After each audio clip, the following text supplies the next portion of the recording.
Merci beaucoup, frère Neville, que le Seigneur vous bénisse. Bonjour, mes amis. C'est une joie ce matin, ou plutôt un grand privilège, devrais-je dire, d'être de nouveau ici au tabernacle et d'avoir ce moment mis à part pour notre adoration du matin et notre communion autour de la parole du Seigneur. Je crois que quelqu'un a dit un jour, « Je suis heureux quand on me dit, allons à la maison de l'Éternel. » Et d'être de nouveau avec frère Neville, mon bon et précieux ami. Et je pense qu'il fait un peu chaud là au fond. Je crois que nous avons quelques éventails que vous pouvez utiliser avec la main de cette manière. Nous avons les éventails si vous avez le moteur pour les agiter. Nous en avons tout un tas ici, je crois que nous avons toujours. J'en vois qui utilisent des recueils de cantiques ou autre chose. Une des raisons pour lesquelles nous faisons ces réunions, c'est afin de pouvoir éviter dans le futur ce lieu autrement plus chaud. C'est pourquoi nous sommes ici ce matin, pour échapper à ce lieu.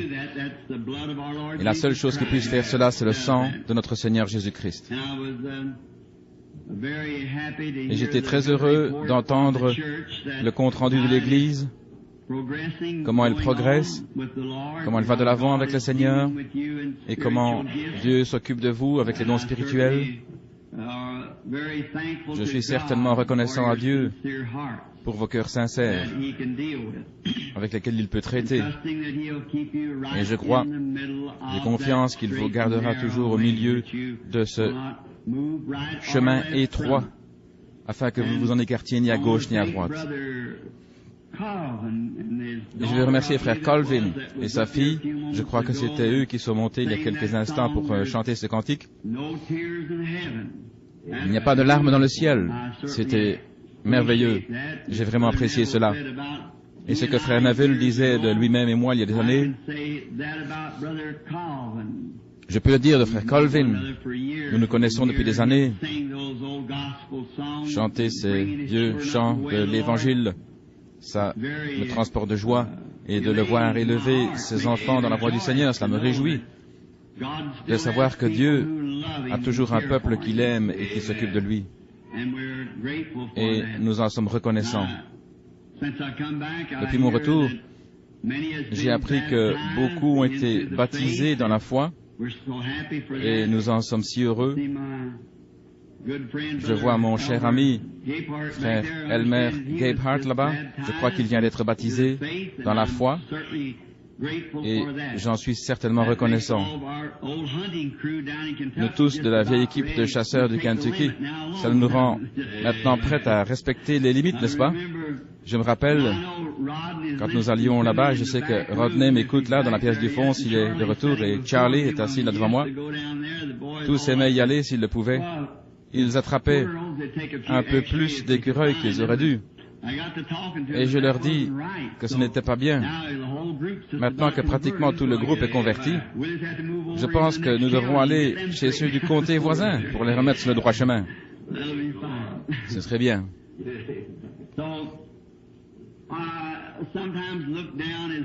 Parfois, comme tout ministre, je tourne mes regards vers le chemin que j'ai parcouru.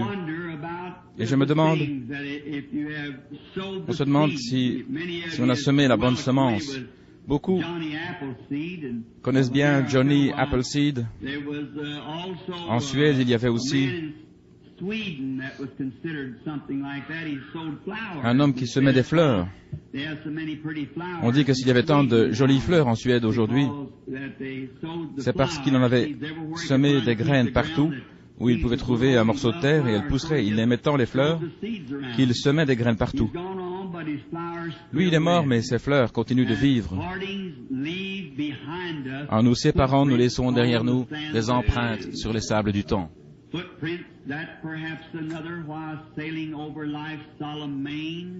Des empreintes que quelqu'un peut-être, un frère éloigné et perdu, voguant sur l'océan de la vie en les voyant, reprenne courage.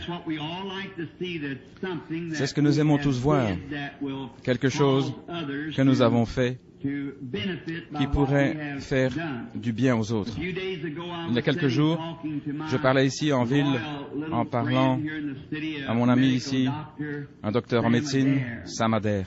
Il me demandait comment vas-tu, Bill? Et je lui dis, oh, pas mal, Doc, et toi? Et il disait, j'ai eu beaucoup de patients, j'ai eu 15 consultations cet après-midi. Et j'ai dit, eh bien, c'est bon, tant que ce ne sont des examens qu'on ne trouve rien de grave.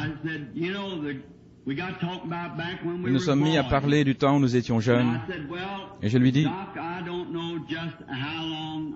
je ne sais pas combien de temps je vais encore rester ici-bas, nous sommes tous les deux dans la cinquantaine. Et il dit, c'est vrai, Bill. Mais pendant toutes ces années, ça fait environ 30 ans de ministère, j'ai gardé mon cœur préparé pour cette heure où il viendra, peu importe quand il viendra. Et il a dit, c'est vrai. Et ce qui me stimule le plus, c'est de vivre pour les autres. Et il me disait, c'est cela la vie, c'est ce qui la rend réelle. Ce n'est pas ce qu'on peut accomplir pour soi-même, mais ce qu'on peut faire pour les autres. C'est alors que vous vivez véritablement. Et s'il y a quelqu'un parmi nous qui n'a jamais essayé de vivre cela, vivre pour quelqu'un d'autre, essayez simplement, et vous verrez tout ce que la vie vous apportera de plus. Quand vous ne vivrez plus pour ce que vous pouvez retirer vous-même de l'existence, mais pour ce que vous pouvez donner à quelqu'un d'autre dans la vie, vous découvrirez alors qu'il y a en cela une bénédiction plus grande que ce que vous pouvez imaginer, ce que vous pouvez faire pour quelqu'un d'autre, pour rendre les fardeaux de la vie, et la vie en elle-même est un fardeau. Et si on peut le rendre un peu plus léger pour quelqu'un d'autre, vous ne connaissez pas la joie, à moins d'avoir essayé une fois de le faire quelque chose pour quelqu'un d'autre.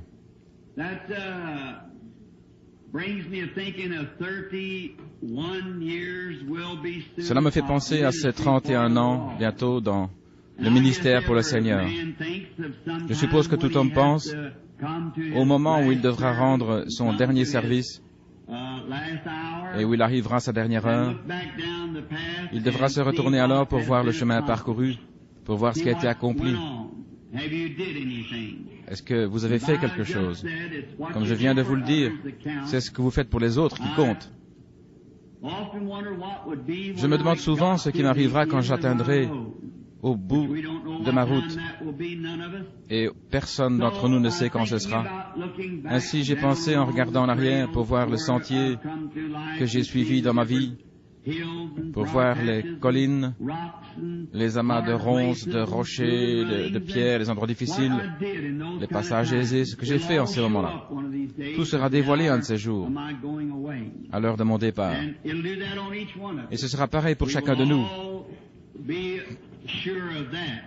Nous pouvons tous être sûrs de cela. Quand le moment sera venu, tout sera dévoilé pour chacun de nous.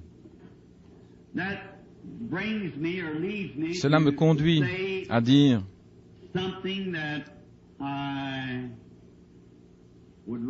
quelque chose que j'aurais préféré taire,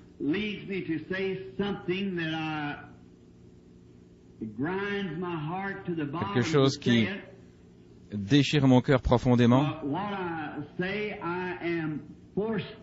Mais ce que je dis, je suis forcé de le dire, en réalisant que ceci est enregistré et que le monde va l'entendre. Mais j'ai quitté le ministère pour une raison, et je suis désolé que je doive le quitter pour cela. Peut-être que beaucoup l'ont entendu. Je ferme mon bureau, etc., et je quitte le champ de mission. Je ne sais pas où notre Seigneur va me conduire. Ce n'est pas moi qui contrôle cela, et je ne sais pas ce qu'il va me donner à faire. Mais je pense à la fin de la route où je dois arriver. Et durant les voyages de la vie, j'ai fait tant d'erreurs. Et j'en suis vraiment désolé du fond du cœur, parce que je crois qu'étant humain, plein de faiblesses, cela nous fait agir autrement qu'on le voudrait. C'est notre faiblesse d'être humain qui nous fait faire ce qu'on ne voudrait pas. Mais nous avons ces temps-là, étant des êtres humains faibles. Mais s'il y a quelque chose qui est dans mon cœur, c'est de pouvoir entendre ces paroles de notre Seigneur Jésus à la fin du voyage. C'était bien, mon bon et fidèle serviteur. J'ai souvent dit que j'aurais aimé être présent quand il a dit « Venez à moi ». Mais j'aimerais bien l'entendre. Tu as bien agi. Je n'ai pas pu entendre sa voix du temps où la Bible fut écrite lorsqu'il disait « Venez à moi », où la Bible fut écrite, mais je désire vraiment l'entendre me dire « C'est bien ». Il y a une chose que j'ai toujours désiré être, au fond de mon cœur, c'est d'être un fidèle serviteur de Jésus-Christ, mon Seigneur et Sauveur. Je désire que mon témoignage soit pur, bien clair, prouvant que j'ai tenu bon malgré toutes mes erreurs et que je l'ai aimé de tout mon cœur. Et ce matin, je l'aime de tout mon cœur. Et à cause de cela, cela me force à dire que je quitte le ministère. C'est à cause de quelque chose qui s'est élevé parmi les gens qui me cause de faire ceci. J'ai été déplacé de mon rôle de ministre ou de frère pour être appelé Jésus-Christ. Ainsi,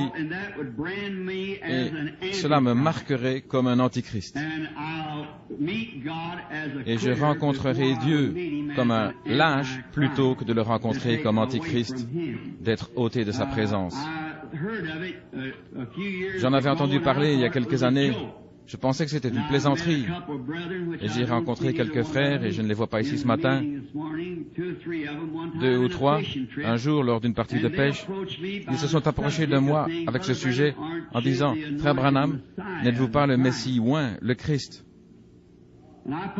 Alors j'ai passé mon bras autour du cou de ces 2 frères et je leur ai dit « Mes frères, pour la raison même que j'ai essayé d'être un véritable serviteur de Christ, je ne veux pas que vous disiez une telle chose.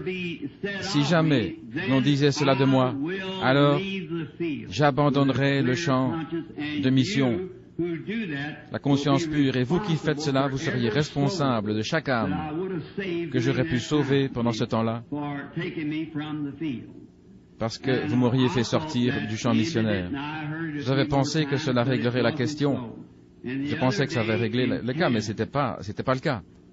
Je l'ai encore entendu dire plusieurs fois. L'autre jour au Canada, un frère me montrait un petit billet qu'il avait sorti de sa poche sur lequel était écrit « William Branham est notre Seigneur, baptisant au nom de William Branham ». Si cet homme avait été mon ennemi, j'aurais su que c'était une plaisanterie. Mais un précieux frère bien-aimé qui confesse ses péchés et ses fautes et qui vient me dire qu'il croit que je suis Jésus-Christ.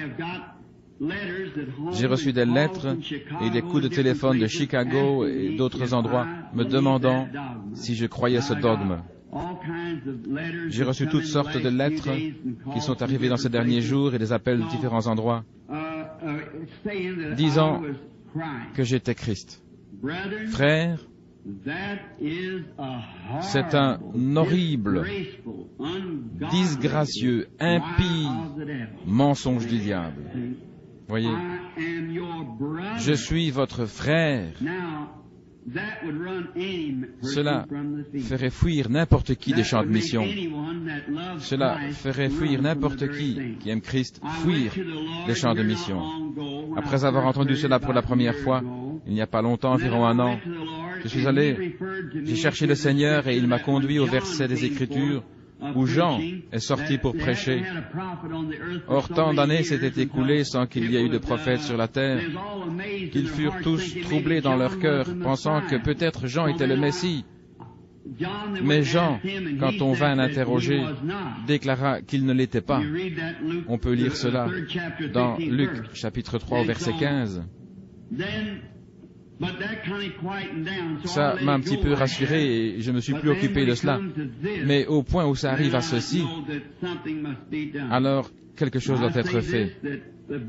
Et je dis ceci au sujet de la vision et de l'ange du Seigneur qui sont apparus au bord de la rivière, si ceci doit être mon dernier message ou la dernière chose que je dois dire au monde, ces choses sont la vérité, y compris l'ange du Seigneur.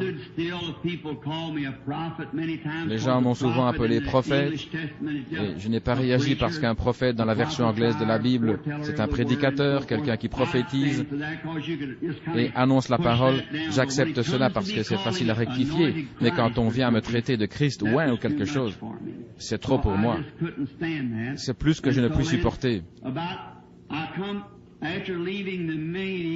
Après la réunion au Canada, j'ai découvert que ces idées se sont répandues jusque chez les Indiens et les Esquimaux. Ça m'a complètement déchiré. Je n'ai pas pu participer à la partie de chasse que j'avais prévue depuis si longtemps. Vous comprenez, j'avais peur d'un accident. J'étais devenu si faible, je tremblais, pire qu'aujourd'hui. Je ne pouvais pas supporter davantage de penser à ces 31 ans de ministère, aboutissant ici à l'égout du diable. Quand je serai parti, que diront-ils? Voilà exactement ce que c'était, et toute l'influence que j'avais sur les gens. Vous verrez ce qu'il en restera. Je serais un antichrist. Je ne pouvais simplement pas supporter cela. Je pensais que je préférerais mourir dans les bois, en tombant peut-être sur mon fusil autrement. Et puis j'ai pensé à mon petit Joseph, qu'il fallait élever. Je vis que je n'étais pas en état de chasser. C'est pourquoi j'ai laissé la forêt et je suis rentré chez moi. Pendant près de 8 à 10 jours, j'étais bouleversé, j'avais une idée fixe, je pensais perdre la raison. Je demandais à tout le monde de s'éloigner de moi et de me laisser seul, parce que j'étais dans un tel état, à bout de nerfs, complètement anéanti. Et je me disais, si ça avait été un ennemi, ça aurait été très bien. J'aurais ri et puis j'aurais continué. Mais quand ça vient d'un précieux frère, d'une précieuse sœur, alors c'est ce qui me fait mal. Et j'ai dit, Seigneur, tout ça est trop grand pour moi, je vais simplement m'en aller et le laisser entre tes mains. Je ne vois pas ce que je pourrais faire de plus. Il y a quelques jours, pendant la nuit, j'ai reçu une visitation du Seigneur. Et j'ai vu quelqu'un de précieux. Et puis j'ai vu aussi un serpent jaune et noir qui vint me mordre à la jambe. Mais le sang était si riche que cela n'a eu pas d'effet sur moi. Je regardais l'endroit où je venais d'être mordu. Puis je me suis retourné rapidement avec mon fusil et j'ai tiré sur ce serpent, le touchant directement en plein milieu. Puis je me suis tourné pour lui faire sauter la tête, mais un frère m'a dit, ne fais pas cela, ramasse simplement le bâton qui est près de toi. Pendant que je me retournais pour ramasser le bâton, le serpent se glissa dans une petite flaque d'eau. Et je me suis dit, eh bien, il ne peut plus faire beaucoup de mal maintenant parce que je vois que les frères sont conscients de ce qui pourrait arriver. Il est mortellement blessé, donc il mourra. Beaucoup de membres de ma propre Église ici, dans ce tabernacle, frère Neville et moi-même, ils sont venus nous demander, frères, sœurs, n'ai-je pas toujours essayé d'être un fidèle serviteur de Christ pour vous? N'ai-je pas toujours essayé d'être votre frère? De toute manière, c'est un esprit sur de précieuses personnes. Beaucoup m'ont posé cette question. C'est un esprit. Mais j'espère qu'aujourd'hui, il a reçu une blessure mortelle et va mourir rapidement de sorte que je puisse rentrer dans le ministère. Jusqu'alors, je vous demanderai à chacun de prier pour moi. Je ne sais pas ce que je vais faire. Ma maison est à vendre. Je ne peux pas supporter cet état de choses. Si je reste là, je deviendrai complètement fou. Je vais vous demander de prier pour moi. Si jamais vous m'avez cru, si jamais vous avez cru que je suis un serviteur de Christ, rappelez-vous, c'est une erreur. C'est une fausseté, ainsi dit le Seigneur. C'est faux. N'ayez rien à voir avec cela. je suis votre frère. Courbons la tête. Père céleste, ma chair est tremblante, mes mains sont crispées, mes orteils sont recroquevillés dans mes souliers. Ô Dieu, sois miséricordieux. Qu'ai-je fait, Seigneur, pour mériter cela? Je te prie d'être miséricordieux envers moi, Seigneur, et envers tous. Et pour ce qui est de ces bien-aimés là-bas, puissent-ils voir leur erreur et ce qu'ils ont fait, Seigneur, comment ils brisent le cœur de leurs frères, et pas seulement de leurs frères, mais de notre Sauveur, notre Père céleste. Je te prie de nous pardonner de nos erreurs, Seigneur. Que le saint sang de Christ réunisse tous nos êtres ensemble, Seigneur, et béni soit le lien qui unit nos cœurs dans l'amour chrétien et dans la communion. Ô Dieu, que l'ennemi qui s'est approché de nos frères et de nos sœurs reçoive une blessure mortelle et qu'il ne puisse plus exister longtemps, qu'il meure et disparaisse, Seigneur. Quand tu auras fait cela, Père, je retournerai dans les champs de mission. Mais en attendant, Seigneur, je suis ton serviteur au cœur brisé et j'attends. Je n'ai rien pu faire contre cela. Avec des larmes et des pleurs, des supplications, de toutes mes forces j'ai essayé, Seigneur. Tu connais mon cœur, d'arrêter cela avant que les choses n'aillent trop loin, mais c'est aller au-delà de ce que je pouvais faire. Ainsi, Père, je remets cela entre tes mains. Dans cette chair où j'ai prêché durant toutes ces années, je remets cela entre tes mains. Maintenant, occupe-toi de cela, Père, à ta manière divine, et quand tout sera terminé, alors ton serviteur reviendra. Jusque-là, j'attendrai que tu me parles. Bénis-nous maintenant et accorde-nous une glorieuse réunion aujourd'hui. Nous ne sommes pas ici uniquement pour cela, mais aussi pour mettre les choses clairement au point, publiquement, devant tous, afin qu'ils sachent, Père, que je t'aime et que je crois en toi et que j'ai pris position pour toi et que je veux continuer à le faire. Si je dois partir, Seigneur, laisse-moi partir avec un cœur pur et un témoignage véritable que j'ai cru en toi et que je t'ai fait confiance. Accorde-le. Et je te louerai et nous te rendrons gloire dans les âges à venir par Jésus-Christ. Amen.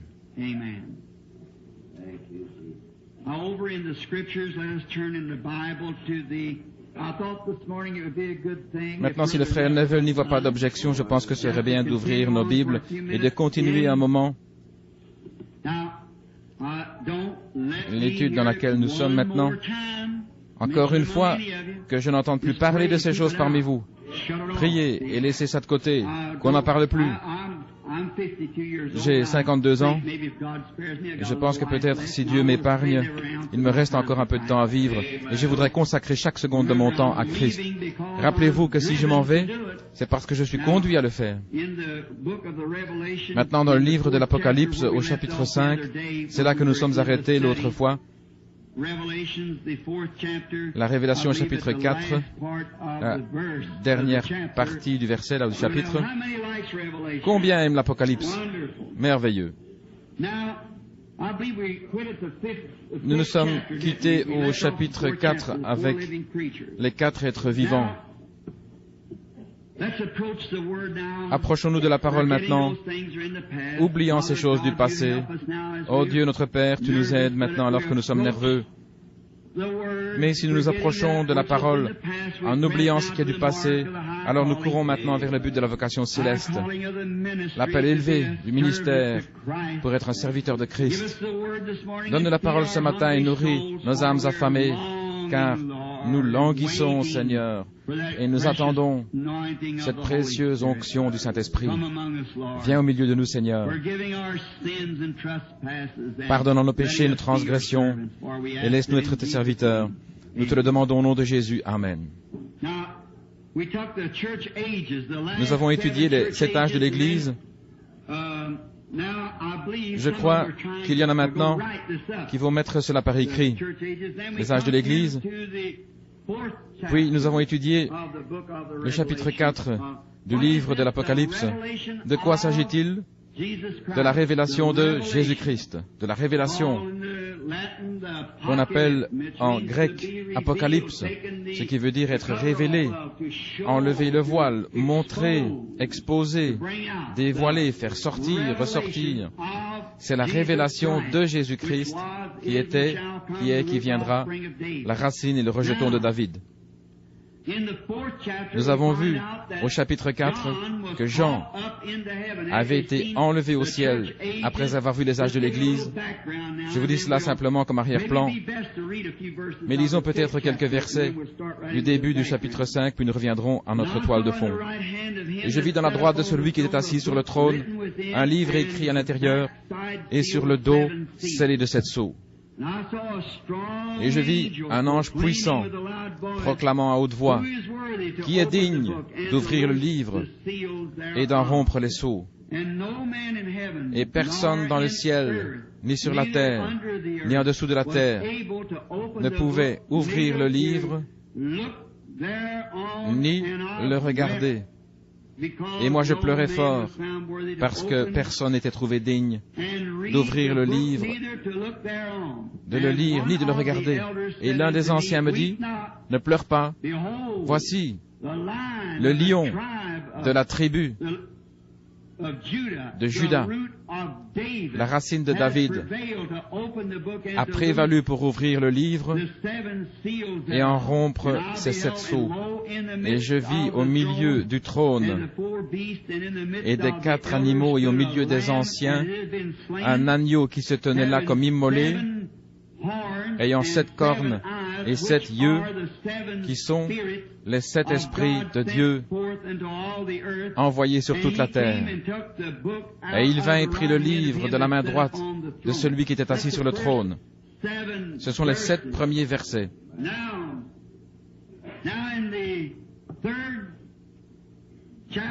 Au chapitre 3 de l'Apocalypse, nous voyons la fin des âges de l'Église, qui se termine par l'âge de l'Odyssée, l'âge de l'Église tiède. Nous avons vu qu'aussitôt après cela, Jean fut ravi en esprit dans le ciel. Il y vit les choses qui étaient et qui devaient venir, et les choses qui avaient été. Nous avons vu que l'Église n'apparaît plus avant le chapitre 19 de l'Apocalypse, où elle revient avec son Seigneur, glorieusement lavée dans le sang. Maintenant, dans cette dernière citation ici comme toile de fond, pour bien comprendre où se trouve Jean maintenant,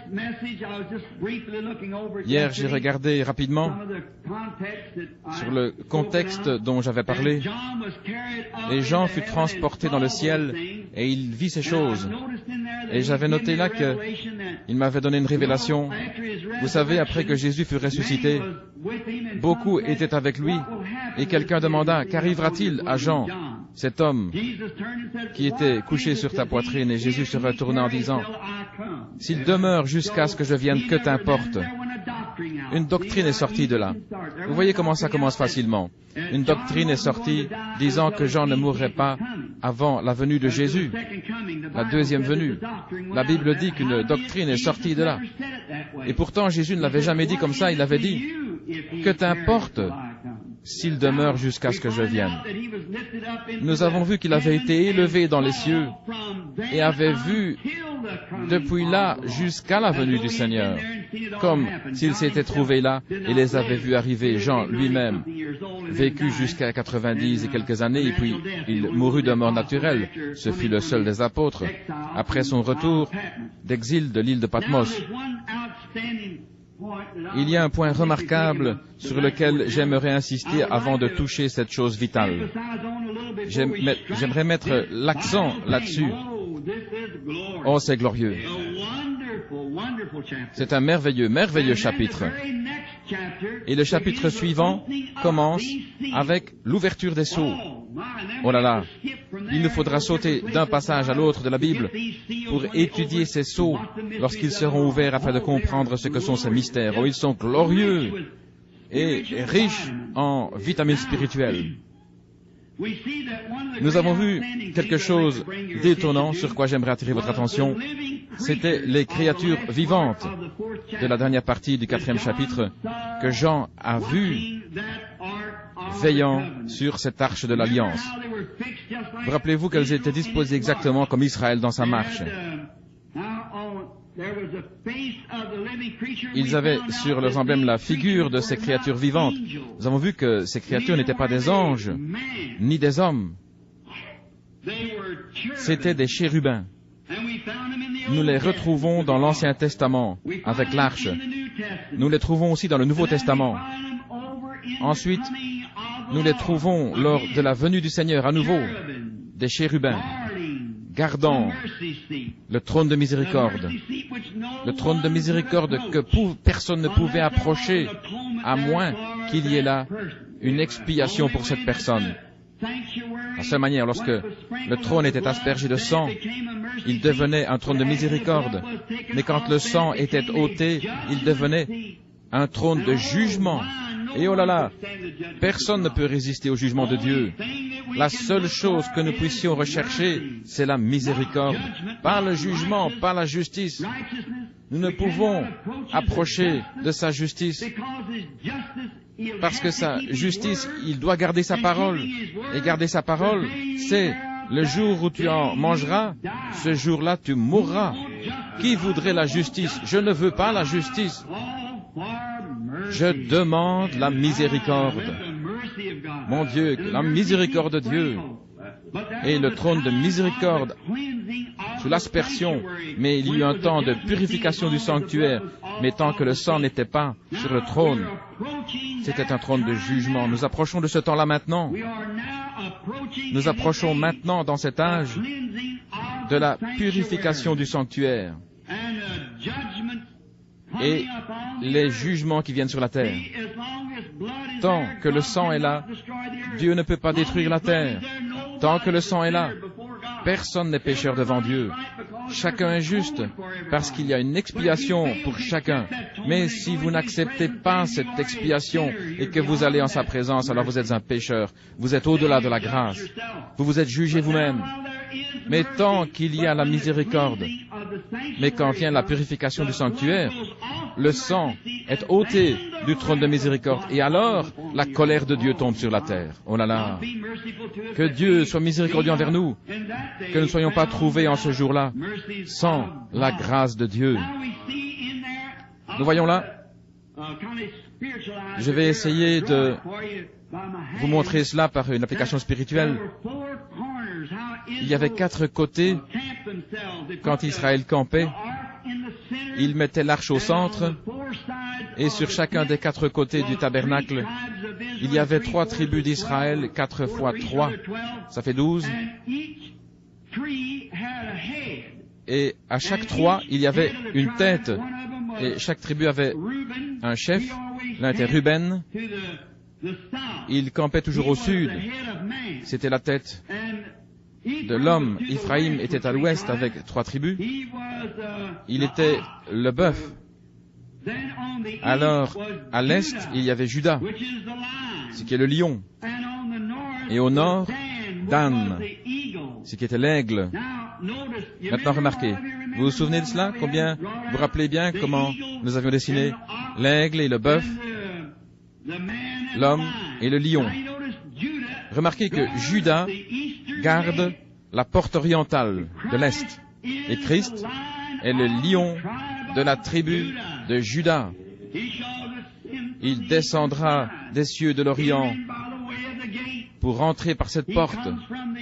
Il vient de la porte orientale, la porte de l'Est, la tribu de Juda.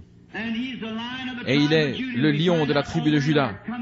Nous verrons dans le message de ce matin qu'il est toujours proclamé lion de la tribu de Juda. La racine, le commencement même de David. David était roi pour l'éternité. Et Christ sera assis sur le trône de David durant le millénium. C'est lui, le roi éternel. David ne manquera jamais de successeur. Alléluia. Il ne manquera jamais de successeur. Dieu l'a promis. David aura toujours un successeur. Vous demanderez, qu'en est-il aujourd'hui? Où sont ces juges juifs? Il y a encore une semence. Christ est son fils, selon la chair. Il a été dit une fois, David aura toujours une postérité, c'est vrai. Et Christ est ce lion de la tribu de Juda, d'où David est sorti. Nous avons vu qu'ils étaient les gardiens du trône de miséricorde. Ils surveillaient le trône de la grâce. Rien ne pouvait en approcher. Il fallait d'abord traverser les tribus avant de pouvoir atteindre le trône de la grâce. Chacun était prêt à donner sa vie. Chaque Israélite dans le camp serait mort avant qui que ce soit ne pénètre dans le camp et ne s'empare du trône de miséricorde. Nous avons vu que c'était l'ordre de l'Ancien Testament. Et dans l'ordre du Nouveau Testament, nous voyons la même chose. Le trône de la miséricorde est gardé. Oh, j'espère que vous le saisissez. Le trône de miséricorde est toujours gardé. Il y a encore des gardiens. Nous avons vu que ces gardes étaient Matthieu, Marc, Luc et Jean, et qu'ils gardaient le livre des actes, les actes du Saint-Esprit accomplis au milieu des apôtres, le livre des actes du Nouveau Testament. Et les 4 écrivains des évangiles, Matthieu, Marc, Luc et Jean, gardent tous ce trône de miséricorde pour montrer que Dieu, aujourd'hui, est le Saint-Esprit. Chacun, Matthieu, Marc, Luc et Jean, chacun d'eux appuie le véritable évangile du Seigneur Jésus-Christ et les actes du Saint-Esprit. Si nous allons au-delà de cela, alors c'est pas ça. Mais si cela appuie le véritable message, comme par exemple nous voyons dans Acte 2:38, où il est dit « Repentez-vous et que chacun de vous soit baptisé au nom de Jésus-Christ pour le pardon de vos péchés ». Aujourd'hui, ils ont adopté pour le baptême le titre de Père, Fils et Saint-Esprit. Il n'y a pas de verset des Écritures pour confirmer cela. Il n'y a pas de confirmation. Il n'y a rien pour garder cela. Rien du tout. Vous dites Matthieu l'a dit. Non, Matthieu montait la garde. Matthieu 28, dans Matthieu 1:18, il est dit, voici de quelle manière arrive à la naissance de Jésus-Christ. Marie, sa mère, ayant été fiancée à Joseph, se trouva enceinte par la vertu du Saint-Esprit. Avant qu'ils eussent habité ensemble, Joseph, son époux, était un homme de bien, il ne voulait pas la diffamer, se proposa de rompre secrètement avec elle. Comme il y pensait, voici, l'ange du Seigneur lui apparut en songe et dit, Fils de David, ne crains pas de prendre avec toi Marie ta femme, car l'enfant qu'elle a conçu vient du Saint-Esprit. Donc le Saint-Esprit et Dieu le Père sont la même personne, sinon il aurait 2 pères. Vous voyez? Elle enfantera un fils, et tu lui donneras le nom de Jésus, et c'est lui qui sauvera son peuple de ses péchés. Tout cela arriva afin que s'accomplisse ce que le Seigneur avait annoncé. Emmanuel, Dieu, Père, Fils et Saint-Esprit en un seul nom, Jésus-Christ, celui qui garde cette porte de l'erreur. Il y a quelques jours à Chicago, avant la réunion pastorale du Grand Chicago, le Saint-Esprit m'a réveillé dans la nuit me disant, tiens-toi près de la fenêtre, il y a un groupe de ministres qui sont en train d'organiser un déjeuner pour toi, mais fais attention, ils vont t'attaquer sur tel et tel point. J'ai dit, merci Seigneur, il m'a montré où ça se passerait. Je suis allé le dire à des pasteurs, frère Carlson, Tom Hicks, comment ça se passerait. Je leur ai dit, nous n'irons pas à l'endroit prévu, mais ailleurs. Je leur ai dit où le docteur Mealy serait assis comme un homme de couleur entrerait, s'assierait de telle et telle façon et tout le reste. Ce matin-là, mon fils me dit, papa, tu vas aller là-bas, chez ces faiseurs d'histoires? J'ai dit non, je vais pas faire des histoires. J'y vais oint du Saint-Esprit, ayant une parole de Dieu qui gardera le trône de miséricorde tant qu'il sera là. Quand nous y sommes allés, avant même qu'ils aient l'occasion de poser une seule question, le Saint-Esprit me parla et dit, maintenant c'est le moment de dire ce que tu dois dire. Je leur dis alors, je sais pourquoi vous êtes ici. Je leur dis, frère Hicks et toi, frère Carlson, qui est le responsable des hommes d'affaires chrétiens, est-ce que ce n'est pas tout ce que le Saint-Esprit m'a montré avant-hier? Comment vous n'auriez pas l'autre salle que nous viendrions ici? Il venait de l'obtenir le matin même. Je dis encore, regardez, tous sont placés exactement comme cela m'a été montré. Le sujet sur lequel vous voulez m'entendre est le baptême au nom de Jésus-Christ. Alors le Saint-Esprit commença à prendre la parole de Dieu, à la révéler, à l'interpréter, tandis que toute cette bande de pasteurs trinitaires assis là se serraient la main sous les tables, les larmes coulant sur leurs joues. Je crois que 72 d'entre eux sont venus me voir ici, au tabernacle, pour que je les baptise au nom du Seigneur Jésus-Christ. Le trône de miséricorde est gardé. C'est le Saint-Esprit qui le garde. Nous devons le garder exactement. Ces grands messagers, Matthieu, Marc, Luc et Jean, sont là pour confirmer chaque acte du Nouveau Testament. Et maintenant, c'est exactement ce que je disais au début du message de ce matin. Laissons cela sous la garde de l'Évangile, vous voyez. Laissons cela où les Évangiles le gardent. Nous avons vu qu'ils étaient les gardiens du trône de miséricorde de Dieu dans l'Ancien Testament. Et là, Matthieu, Marc, Luc et Jean, tous les quatre, et même le lion de la tribu de Juda, sacrifia sa vie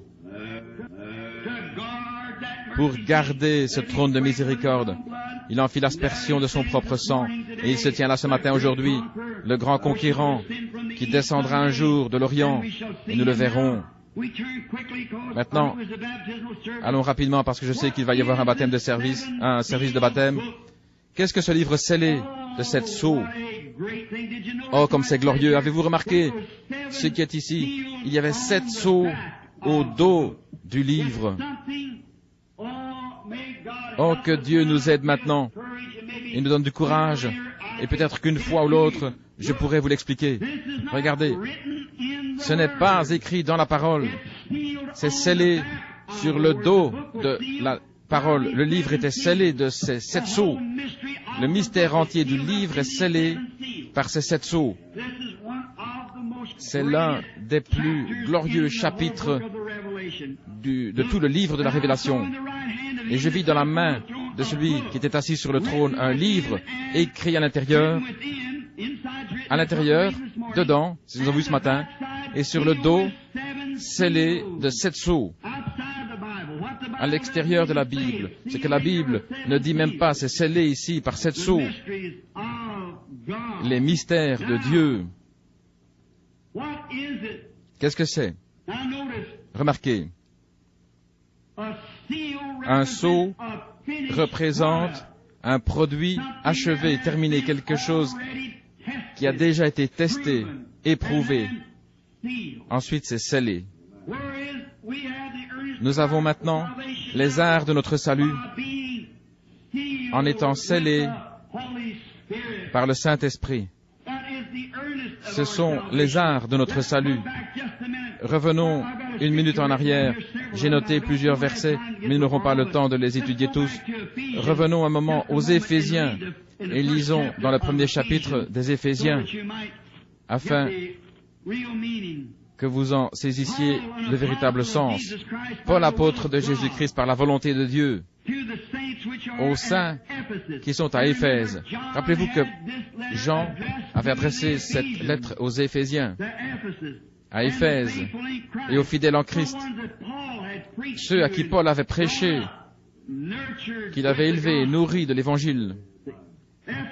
Éphèse, et aux fidèles en Christ, ceux qui sont déjà en Christ. Comment entre-t-on en Christ? Par un seul esprit, nous sommes tous baptisés dans un seul corps, ce qui est le corps de Christ. Que la grâce et la paix vous soient données de la part de Dieu notre Père et du Seigneur Jésus-Christ. Béni soit Dieu, le Père de notre Seigneur Jésus-Christ, qui nous a bénis de toutes sortes de bénédictions spirituelles dans les lieux célestes, en Christ Jésus. Pensez-y maintenant. Il nous a bénis de toutes les grâces célestes, les bénédictions, quand nous nous rassemblons en Christ Jésus, en tant que croyants, en tant que l'Église élue, appelée, mise à part. Il nous a scellés par son Saint-Esprit et maintenant, il nous révèle, les choses qui nous sont réservées dans le futur. Et nous arrivons maintenant à ce 7e sceau, selon qu'il nous a élus en lui avant la fondation du monde, afin que nous soyons saints et irrépréhensibles dans l'amour, nous ayant prédestinés à être ses enfants d'adoption par Jésus-Christ, selon le bon plaisir de sa volonté. Quelle merveilleuse pensée! Continuons à lire un instant, je voudrais arriver ici au verset 12, 13, 14, afin que nous soyons à la louange de sa gloire, qui avons espéré en lui, en qui vous aussi, après avoir entendu la parole de la vérité, l'évangile de votre salut, après que vous ayez cru, vous avez été scellés du Saint-Esprit de la promesse. Après avoir cru, oh mes frères baptistes, comment pouvez-vous dire que ce n'est pas ainsi? Vous dites que vous recevez le Saint-Esprit quand vous croyez. Il est dit, après avoir cru, vous avez été scellés du Saint-Esprit. Remarquez, qui est un gage de notre héritage pour la rédemption de ceux que Dieu s'est acquis à la louange de sa gloire. Nous voyons qu'un sceau signifie que c'est quelque chose de terminé avec Dieu, c'est déjà réglé.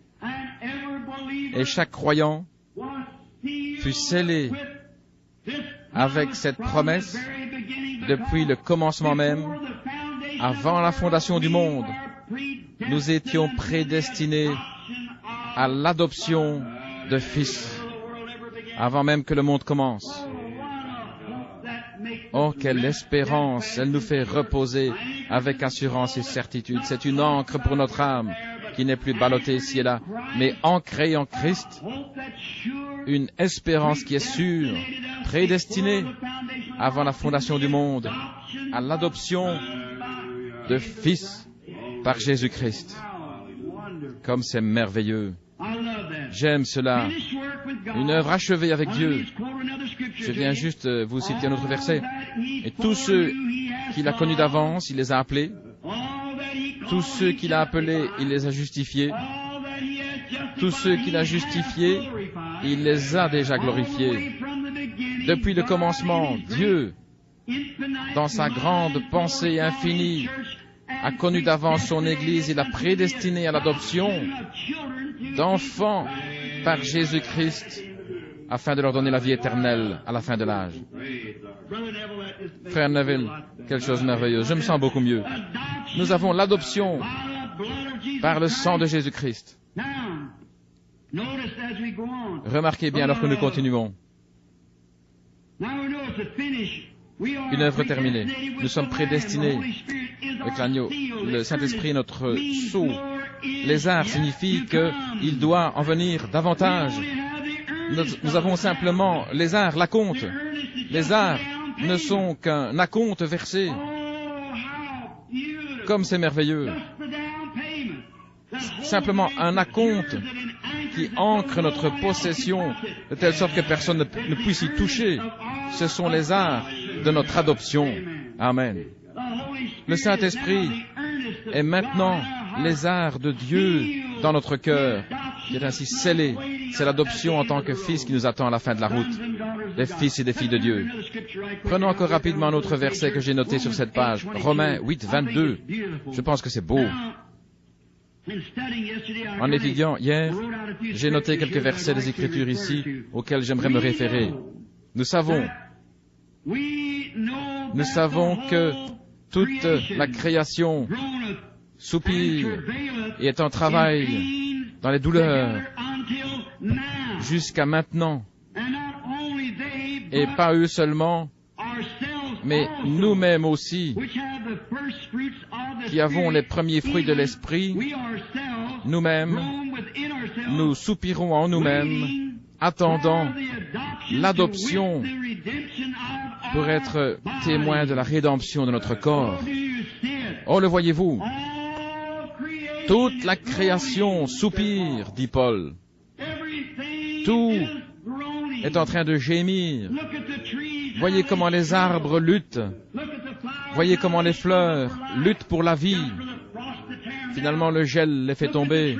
Voyez comment les arbres luttent pour garder leurs branches dressées et chanter la gloire de Dieu. Voyez, toute la nature, tous les animaux, tous les oiseaux, voyez comment ils fuient l'ennemi et s'éloignent. Tout gémit, et nous aussi, dit Paul, nous soupirons avec eux, car nous attendons la rédemption de notre corps. Mais maintenant, Maintenant, après toutes ces années de lutte, maintenant, nous avons les arts de notre héritage. Oh là là. Qu'est-ce que nous avons? Nous avons la preuve, l'évidence que Dieu vit. Nous avons l'évidence que Dieu est avec nous. Nous avons l'évidence que Dieu ne nous a pas abandonnés, que nous sommes à lui et qu'il est à nous, parce que dans notre corps tabernacle maintenant le Saint-Esprit de Dieu qui crie « Abba Père ». Il n'y a rien qui puisse jamais ôter cela. Nous sommes ancrés en Christ. Maintenant, les arbres n'ont pas cela. La nature n'a pas cela. Mais pourtant, nous soupirons avec eux parce que nous n'avons pas encore reçu la plénitude de notre adoption. Mais nous en avons les arts par le fait que nous avons été éloignés des choses du monde et que nous sommes maintenant devenus des fils et des filles de Dieu. Quelle sorte de gens devrions-nous être? Oh là là, quand on pense à ça. Nous avons maintenant les arts. Notre esprit soupire après la pleine adoption. Mais maintenant, nous en avons les arts.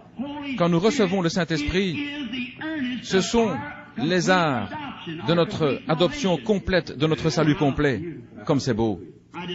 J'aime vraiment cela. Très bien. Nous attendons la plénitude de l'adoption. Quand cela aura-t-il lieu? Lors de la première résurrection. C'est alors que nos corps seront changés de ce corps abject que nous avons aujourd'hui en un corps semblable à son corps glorieux, car nous le verrons tel qu'il est, et nous serons semblables à lui. Quand il apparaîtra, nous paraîtrons semblables à lui. Nous aurons un corps semblable au sien, un corps glorieux, un corps glorifié, et toutes les épreuves et les luttes de la vie s'évanouiront en une légère brume qui s'envolera et qui n'existera plus. Et nous soupirons maintenant dans ce tabernacle terrestre en attendant que le salut, que ces arts viennent dans la plénitude, mais maintenant, dans ce tabernacle d'argile, nous avons quelque chose qui nous dit que nous avons déjà été élevés jusque-là. Qu'est-ce que c'est? C'est ce petit acompte qui le détient, frère Dao. Ce sont les arts. Autrefois, quand nous aimions les choses du monde, quand nous péchions, que nous marchions en accomplissant les choses du monde, que nous ne préoccupions pas de Dieu, nous étions éloignés de Dieu sans Christ dans le monde. Maintenant, Dieu a envoyé son Saint-Esprit par lequel nous sommes élevés au-dessus de ces choses. Maintenant, nous avons les arts afin que nous sachions que nous sommes passés de la mort à la vie. Amen. Ici, alors que j'essaie de montrer ceci, ici, c'est là où le pécheur ordinaire court, là, tout en bas vers le fond. Le chrétien va un peu plus haut que tout cela. Il s'élève au-dessus de toutes ces choses. Ce sont les arts de son salut. Je dirais ceci pour que vous compreniez ce que font les visions. Que Dieu est mon juge, mon témoin, que je ne tiens pas du tout à en avoir aux autres. Si cela arrive, je le garderai pour moi parce que je vois que ce que ça donne, vous voyez. Les gens ne sont pas prêts pour un tel ministère. C'est pourquoi il faut laisser cela et revenir ici. Si jamais je retourne dans le champ de mission, ce sera comme évangéliste. Mais regardez ici. Vous montez là-haut dans ces lieux célestes, vous vivez dans ces régions-là, vous allez au-delà de tout ce que l'on peut imaginer, au-delà de toutes ces choses. Cela vous entraîne dans ces espaces là-haut. Mais maintenant, nous avons, par le Saint-Esprit, les arts de notre héritage. Parce que nous avons été élevés au-dessus des choses du monde. Et nous marchons dans le monde, mais nous sommes au-dessus du monde. Oh frère Neville, que Dieu soit miséricordieux et accorde à l'église du Dieu vivant. Nous sommes arrivés au point de penser qu'une belle église, nous voulons faire aussi bien que le monde. Nous voulons avoir une meilleure équipe de basket qu'eux. Nous voulons avoir de plus beaux bâtiments. Il nous faut le meilleur jeu de loto. Il nous faut le meilleur ceci, le meilleur cela. Comment peut-on comparer la parole avec la fascination et l'éclat du monde? L'évangile ne fait pas d'étincelles, il rayonne. Il y a une différence entre l'éclat étincelant et le rayonnement. On va de ci, de là, comme je l'ai dit, transférant un cadavre d'une morgue à l'autre, échangeant des membres et faisant toutes sortes de choses semblables. Quel bien cela fait-il? On essaye d'en faire quelque chose de brillant avec de beaux clochers, de grands bâtiments magnifiques, On veut faire mieux que les méthodistes et les baptistes et nous essayons tous d'entrer en compétition avec les catholiques. On a des parties de loto, des soirées, des repas de gala, des divertissements et tout le reste. L'Église ne peut jamais se comparer au monde. Comment vous et votre Église pourrez jamais faire comme les francs-maçons ou comme ces gens qui organisent leur divertissement? Ils sont sur leur terrain. N'essayez pas d'empiéter sur leur terrain. Mais nous avons quelque chose qu'ils n'ont pas. Nous avons Jésus. Laissez-les venir ici s'ils en ont besoin. Demeurez en Christ. Nous avons Jésus. Ils ne peuvent pas avoir Jésus, à moins de venir jusqu'ici.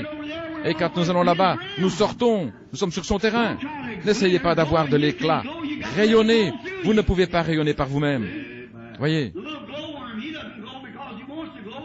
C'est pas parce que vous le voulez, mais c'est parce que c'est lui qui rayonne au travers de vous, voyez-vous. Le petit ver luisant ne luit pas parce qu'il veut luire. Il y a quelque chose en lui qui rayonne, c'est quelque chose qui est à l'intérieur qui rayonne au travers de lui. C'est ainsi, avec le Saint-Esprit. Il n'est pas nécessaire d'être bizarre, particulier, différent ou quelque chose d'autre. Déliez-vous simplement, vivez une vie pieuse et laissez Dieu vivre au travers de vous. C'est ainsi que vous rayonnerez pour l'Évangile. Voyez, il ne s'agit pas d'étinceler. Étinceler, c'est faire des singeries, des bons et toutes sortes de choses brillantes et éclatantes. Vous savez, ils sont toujours en train de se précipiter vers tout ce qui brille. Mais rayonner, c'est avoir la douceur paisible du Saint-Esprit. Nous attendons cette résurrection. Maintenant, comprenez-vous ces choses? Dites Amen si vous le comprenez. En parlant des arts, nous savons que nous sommes passés de la mort à la vie parce que nous sommes en train d'être élevés. Nous ne sommes pas en nous-mêmes, mais élevés au-dessus des choses de ce monde que chacun de nous aimait autrefois. Dieu nous aime, nous le savons. En examinant nos vies, nous discernons l'influence du Saint-Esprit parce que nous ne préoccupons plus des choses du monde. Vous y voilà. Tant que vous aimez le monde et les choses du monde, l'amour de Dieu n'est pas encore en vous. Mais sitôt que vous êtes au-delà de cela, alors vous savez que vous avez votre héritage. Voyez, que vous êtes en route vers votre pleine rédemption. Mais cela n'arrivera pas, vous voyez, avant que nous devons premièrement voir Jésus. Quand il viendra, nous aurons un corps semblable à son corps et nous serons faits à sa ressemblance. Très bien. Nous voyons quelque chose qui avait été perdu, parce que la Bible le dit, ce livre-là même qui nous a rachetés. D'où sommes-nous rachetés? Il nous a. De quoi sommes-nous rachetés? Nous avons dû avoir perdu quelque chose. Avant d'être rachetés, il doit y avoir quelque chose qui nous rachète vers tout l'héritage que nous avions. Nous racheter là.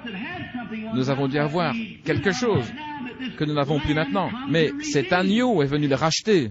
Voyez, nous avions quelque chose dont nous avions été dépouillés. Maintenant, remarquez, qu'avions-nous perdu? Eh bien, il fut donné à Adam d'avoir la vie éternelle. Tant qu'il mangea de l'arbre de vie, il avait la vie éternelle. Et nous remarquons encore qu'Adam, il avait hérité la terre. Il était comme un Dieu amateur sur la terre. La terre était à lui, tout avait été remis entre ses mains, il pouvait faire ce qu'il voulait. Il pouvait donner un nom à toute chose, l'appeler et faire ce qu'il voulait. Il était véritablement un fils de Dieu. Dans la chute, Adam a perdu le titre de propriété de la terre.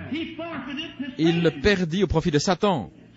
Satan a pris le titre de propriété. Adam était très paresseux et il ne racheta pas son droit, car il ne pouvait pas racheter son droit. Satan, lui, n'est pas le propriétaire légitime, mais il le détient. Il est le Dieu de cette terre. C'est la Bible qui le dit. Il le possède, non pas parce qu'il l'a acquis de plein droit, mais il le possède. Comprenez-vous maintenant? Satan possède cela, il le détient dans sa main. La mort est dans sa main, la terre est dans sa main, le monde lui appartient, chaque nation lui appartient. Il gouverne et contrôle le monde entier et toutes ces choses dans ce monde. Satan.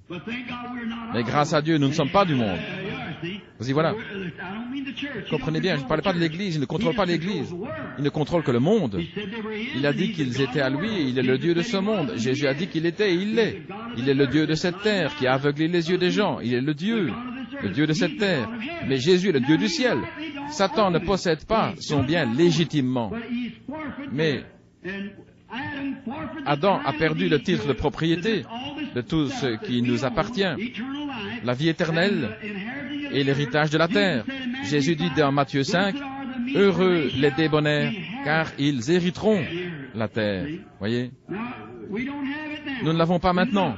Et vous voyez, Elle n'est ni pour Adam, ni pour aucun de sa postérité. La postérité d'Adam a absolument tout perdu. Ce n'est pas la postérité d'Adam. Nous avons beau essayer d'embellir ce monde, de faire de belles maisons et de belles choses, il n'appartient pas du tout à la semence d'Adam. Non, monsieur, ce n'est pas allé dans les mains de la postérité d'Adam, parce que Satan a tout pris de la cave au grenier. C'est vrai. Et Adam l'a perdu. Oh là là. Il y a tant de choses à dire, mais je ne veux pas prendre trop de votre temps à cause de ces baptêmes. Très bien.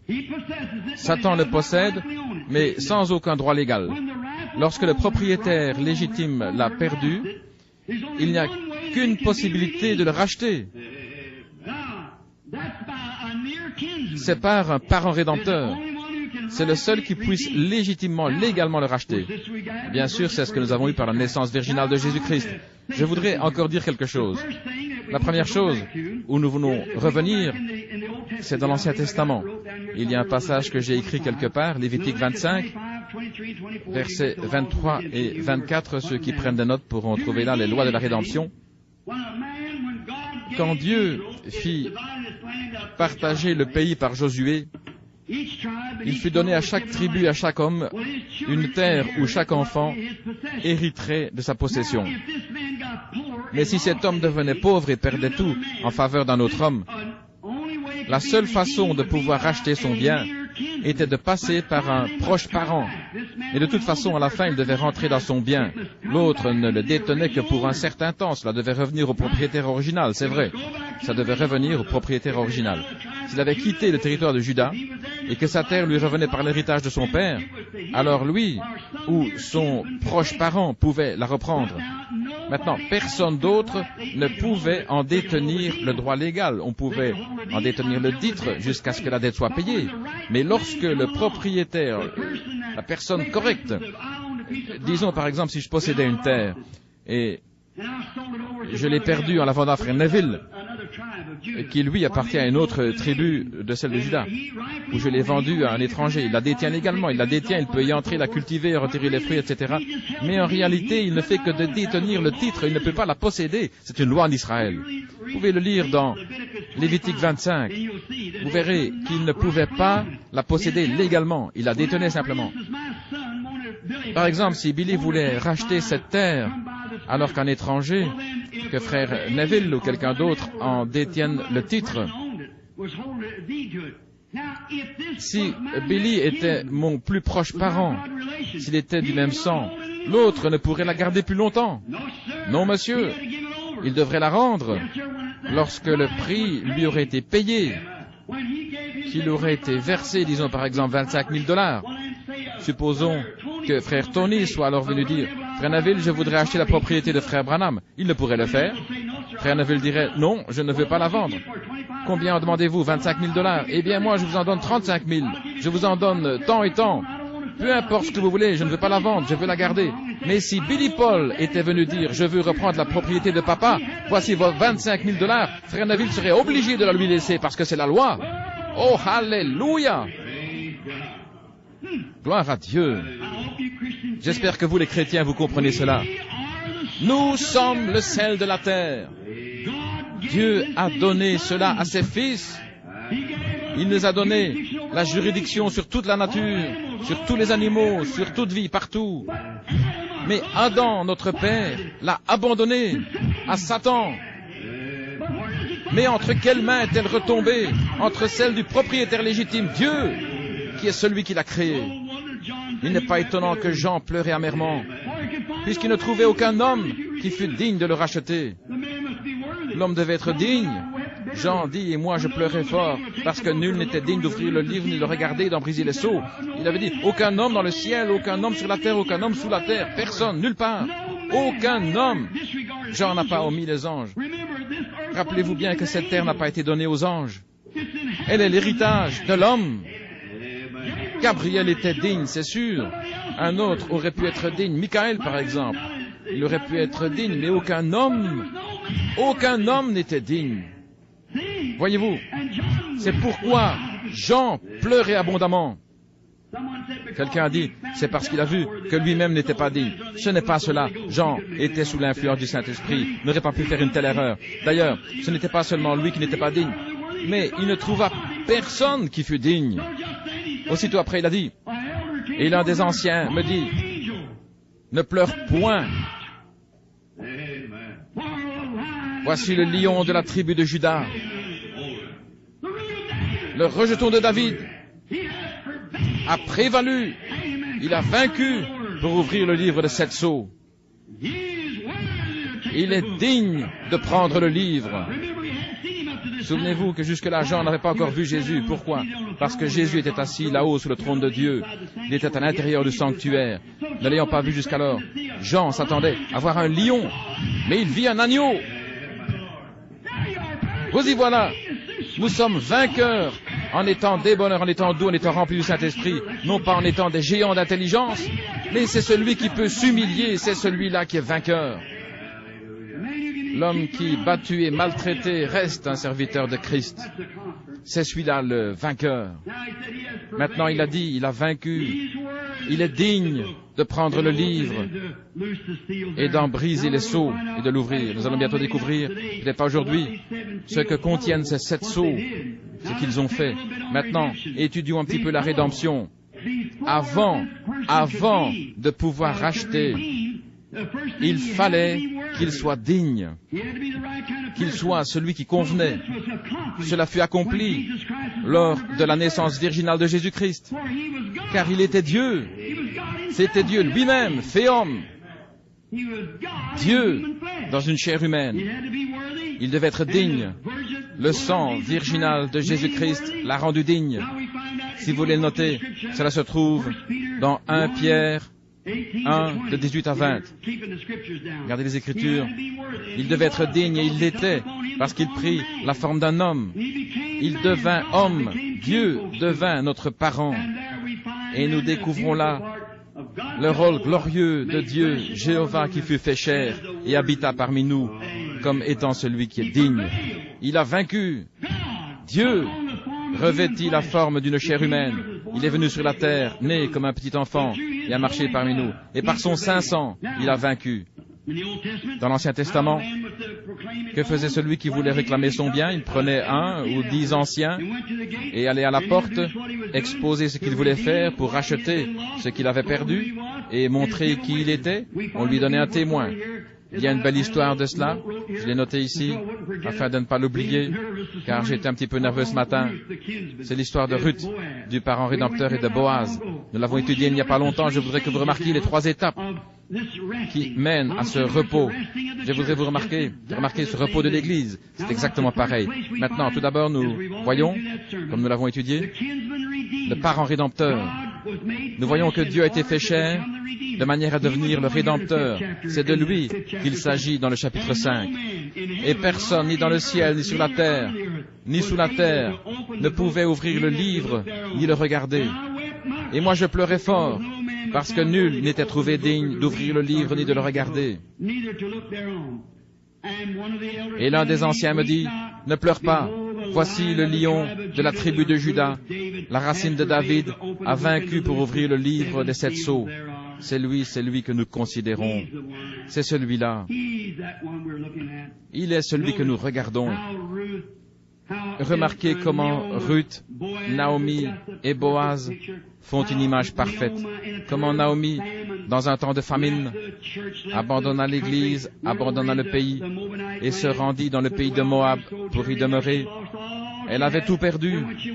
Et là-bas, son mari, Elimelech, étant mort, son héritage pouvait tomber dans les mains de n'importe qui. Quand elle revint, elle ramena avec elle cette belle Moabite, une veuve jeune. Quand Boaz vit cette veuve, un type de Christ, il tomba amoureux d'elle. Il l'aima. Mais il fallait qu'il la rachetât. Le seul moyen pour lui de l'avoir pour femme était de racheter ce que son frère Elimelech avait perdu. Alors il demanda à son autre parent, le plus proche que lui, s'il pouvait le faire. Mais ce parent ne le put. C'est ainsi que Boaz put réaliser un exemple parfait des lois de Dieu. Il se rendit à la porte, il ôta son soulier, il dit, qu'il soit connu aujourd'hui que j'ai racheté tout ce que Naomi avait, tout ce que Elimelech avait perdu. Je suis maintenant le plus proche parent, et c'est moi qui peux le racheter. C'est pourquoi je suis venu le réclamer. S'il y a quelqu'un ici de plus proche que moi, qu'il se fasse connaître. Tous gardèrent la bouche fermée. Alors il ôta son soulier et le jeta en témoignage. J'ai racheté tout ce que notre frère Elimelech avait. Pourquoi? Parce qu'il était parent rédempteur. Combien c'est merveilleux. C'est une si belle histoire. Pendant tout ce temps, Ruth se reposait en attendant de voir comment les choses allaient tourner. Puis Boaz est revenu. Personne n'avait pu témoigner contre lui. Il revint et prit Ruth, la belle Moabite. Ils se marièrent et vécurent sur cette possession. Quelle belle histoire. C'est l'histoire de Ruth. Il y a les 3 étapes. Ruth qui décide, elle décide si elle veut retourner ou non dans son pays, exactement comme l'Église. Ruth qui sert lorsqu'elle sort pour glaner. Ruth qui se repose, c'est ce que l'Église fait maintenant. Ruth, enfin, sera récompensée. C'est la chose suivante qui doit arriver, c'est la récompense de l'Église. Mais nous n'avons plus le temps parce qu'il y a un service de baptême et il est déjà 11h15. Mais peut-être que nous verrons cela un de ces dimanches, le Seigneur voulant. Et j'aimerais pouvoir vous montrer ces 7 cornes, ces 7 yeux, ces 7 sceaux, ces 7 ministères, ces 7 anges de l'Église, 7 étoiles. Oh là là. Et c'est dans ce passage que tout se relie. Oui, monsieur. Il fallait être digne. Jésus était digne. À son retour, nous nous réjouirons pleinement de la plénitude des bénédictions de la rédemption. Nous hériterons la terre. Les hommes et les femmes seront de nouveau fils et filles de Dieu. Et ce sera le commencement du millénium. Comme c'est merveilleux.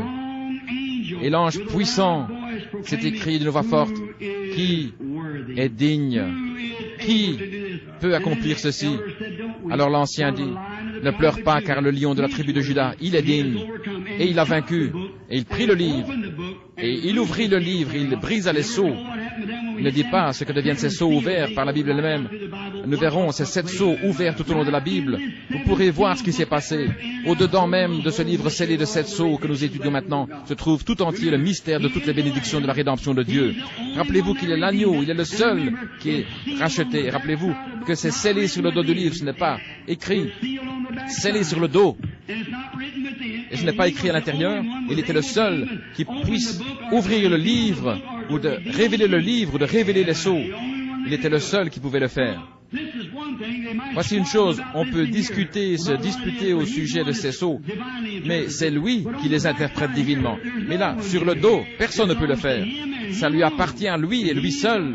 Il est celui qui peut révéler ces 7 mystères. Et remarquez, jusqu'au moindre détail, c'est sur la rédemption, comment l'Église a été rachetée et ce que sont les rachetés. Oh, aimons-le de tout notre cœur. Faisons tout ce que nous pouvons. Un écrivain a écrit une histoire, je voudrais juste encore vous dire cela avant de terminer et de laisser la place à Frère Neville. Aimez-vous la révélation? Oh, je l'aime tellement, nous avons simplement vu 3 versets ce matin, mais nous y reviendront. Remarquez, un écrivain a écrit une histoire au sujet d'une jeune fille qui essaye de trouver Dieu. Tant de fois, nous courons après Dieu, nous cherchons Dieu, comme si Dieu se trouvait partout, et s'il avait un grand trône installé quelque part, tout le monde croirait en Dieu. Si Dieu était assis sur un grand trône quelque part, on dirait, il se tient dans telle ou telle ville, c'est Dieu, allez vers lui, c'est aussi simple que ça, et tout le monde croirait. Alors, la foi serait vaine, on n'aurait pas du tout besoin d'avoir la foi. Ce sera ainsi dans le millénium. Mais pour le moment, il appelle, il essaye de découvrir ceux qui, ça semble mystérieux et obscur, et on ne sait pas comment faire. Mais par la foi, nous croyons. Nous croyons. Voilà ce que c'est. Dieu était assis sur un trône, les gens diraient, Dieu est là-bas, il demeure à tel et tel endroit. Allons-y, on demanderait, cher monsieur, Dieu, voudriez-vous faire ceci, cela?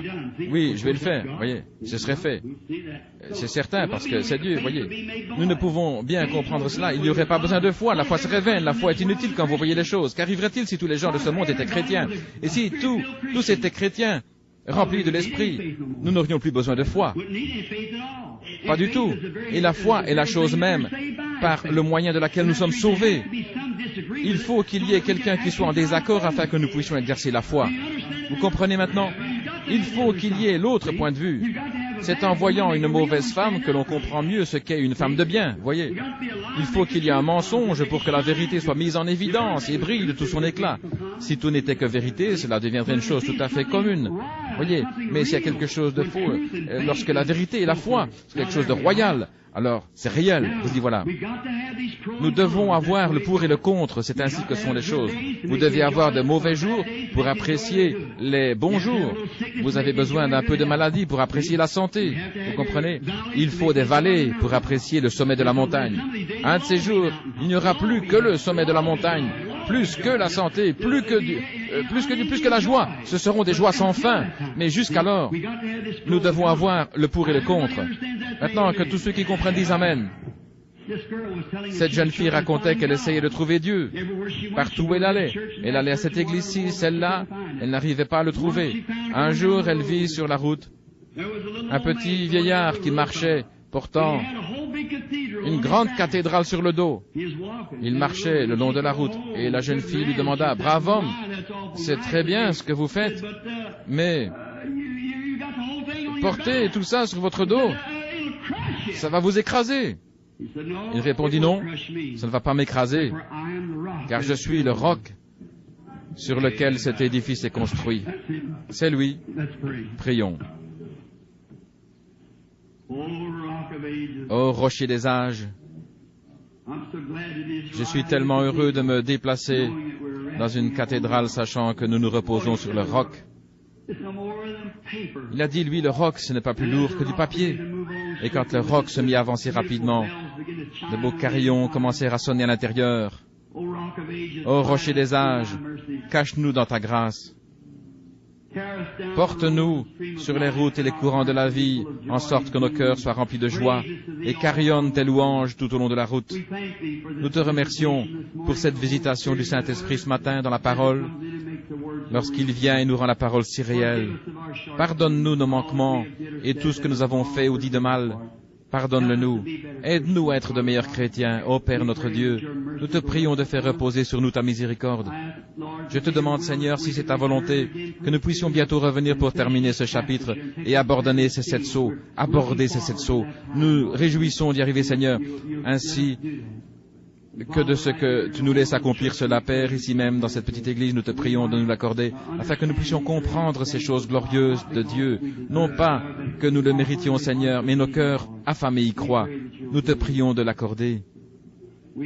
Et nous prions pour notre frère Neville, Seigneur, notre fidèle pasteur envoyé de Dieu. Nous te prions de l'aider, de le bénir, lui et sa gentille femme, cette brave personne et ses petits-enfants. Nous prions pour tous les responsables, les diacres et tous ceux qui viennent à cette église, non seulement pour les nôtres, mais pour les autres et tous ceux qui invoquent ton nom. Je prie pour mes amis dans tout le pays. À peine prévenus, ils sont tous là. Père, je t'en remercie simplement. Je te prie de hâter le jour où Jésus viendra, où nous serons tous rassemblés, où il n'y aura plus ni jour ni nuit, plus de temps, mais où le temps se fondra dans l'éternité et où nous pourrons être tous ensemble pour toujours. Accorde-le, Seigneur.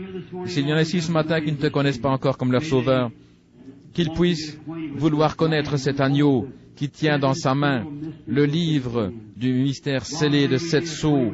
Mon Dieu, puissions-nous le connaître de telle sorte que dans le futur, quand nous verrons ces sceaux brisés, nous puissions voir ce dont Dieu nous parle. Nous le demandons pour la gloire de Dieu et au nom de son Fils Jésus-Christ. Et pendant que nous avons la tête inclinée, y a-t-il quelqu'un ici qui veuille dire, pensez à moi, frère Branham, tandis que vous priez. J'aimerais que l'on pense à moi dans la prière. Que Dieu vous bénisse, vous et vous et vous. Que Dieu soit bon envers vous. Il y a peut-être 2 douzaines de mains levées. Ô Seigneur, tu vois leurs mains, tu connais leurs désirs, tu sais ce qu'il y a dans leur cœur, moi pas. Je prie que tu révèles, Seigneur, ta bonté et ta miséricorde. Accorde-leur le pardon pour quoi que ce soit, que si c'est la maladie, Seigneur, guéris leur corps, qu'ils se portent bien. Fais-le, Père, tandis que l'onction du Saint-Esprit est sur l'assemblée. sur la congrégation, que le grand Dieu du ciel accorde une telle onction qu'elle puisse bénir tous ceux qui sont dans la présence divine, afin que nous puissions partir d'ici en disant, nos cœurs ne brûlent-ils pas au-dedans de nous, accorde-le Seigneur. Quant à moi, je suis faible et fatigué, je n'ai plus de voix, je te prie, mon Dieu, pour mes propres forces. Veux-tu m'aider, veux-tu me fortifier? Pense cette petite blessure-là, Seigneur. Veuille faire pénétrer l'huile sainte de Dieu, qu'elle vienne aussi sur toutes les autres blessures, Seigneur, partout, pour chacun. Seigneur, nous désirons vivre pour ton honneur et ta gloire. Accorde-le, guéris tous les malades et les affligés, qu'à toi soit toute la gloire, Seigneur, parce que nous comprenons que dans peu de temps, nous n'aurons plus ces réunions, elles cesseront, elles seront du passé. Maintenant, Père, bénis-nous, nous te le demandons ensemble, au nom de Jésus-Christ. Et puis, Père, nous te demanderons aussi de te souvenir de ceux qui vont être baptisés ce matin, au nom du Seigneur Jésus. Veuille leur donner le baptême du Saint-Esprit, avec une grande gloire et l'honneur, accorde le Père. Nous te confions tout cela maintenant. Et Père, je me joins à eux tous. Ne m'oublie pas, Seigneur. Aide-moi maintenant. Je t'en prie au nom de Jésus. Amen.